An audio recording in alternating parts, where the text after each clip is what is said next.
ఇప్పుడు వస్తున్న electronic items అన్నింటికి దాదాపుగా ఛార్జింగ్ ఆప్షన్ ఉంటుంది కాబట్టి ఇంట్లో చాలా ఛార్జింగ్ వైర్స్ అయితే ఉంటాయన్నమాట. అన్నింటిని ఒక డబ్బాలో పెడితే అన్ని కూడా చిక్కు పడిపోయి తీసుకోవడానికి చాలా కష్టంగా ఉంటుంది. ఎలాంటి కష్టం లేకుండా ఈజీగా కేబుల్ వైర్ తీసుకునే ఒక టిప్ అయితే ఈ రోజు మీకు తెలియజేస్తున్నాను. పిల్లల బుక్స్ కి అయితే మనం పుట్టలు వేస్తాము. ఆ పుట్టలకు వచ్చే రోల్స్ అవసరం లేదని పరేయకుండా ఈ రకంగా ఉపయోగించుకోండి. రోల్స్ ని ఇలా చిన్న చిన్న పార్ట్స్ గా కట్ చేసుకోండి. దగ్గర ఎన్ని కేబుల్ వైర్స్ ఉంటే అన్ని పార్ట్స్ అయితే కట్ చేసుకోండి. నేనైతే 4 పార్ట్స్ కట్ చేసుకున్నాను. తర్వాత కేబుల్ వైర్ ని ఈ విధంగా ఫోల్డ్ చేసుకోవాలి. ఫోల్డ్ చేసినటువంటి ఛార్జింగ్ వైర్స్ ని మనం ఈ విధంగా రోల్స్ లో పెట్టేసినట్లయితే అస్సలు వైర్ ఊడిపోదండి.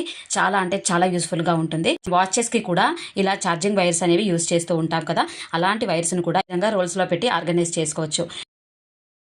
తీసి వాడుకోవడానికి చాలా సులభంగా ఉంటుంది. టేబుల్ పైన మెస్సీగా ఉండకుండా ఇలా నీట్ గా ఉంటాయన్నమాట. అలాగే జర్నీ టైంలో కూడా ఈ విధంగా రోల్స్ లో పెట్టేసినటువంటి కేబుల్ వైర్స్ ని ఈజీగా హ్యాండిల్ చేయొచ్చు. ఇది ఒకరికి చాలా యూస్ఫుల్ గా పనిచేస్తుంది. మరి వీడియో నచ్చితే లైక్ చేయండి. మీ ఫ్రెండ్స్ అండ్ ఫ్యామిలీ మెంబర్స్ కి వీడియోస్ ను షేర్ చేస్తూ ఛానల్ సబ్స్క్రైబ్ చేసుకోండి.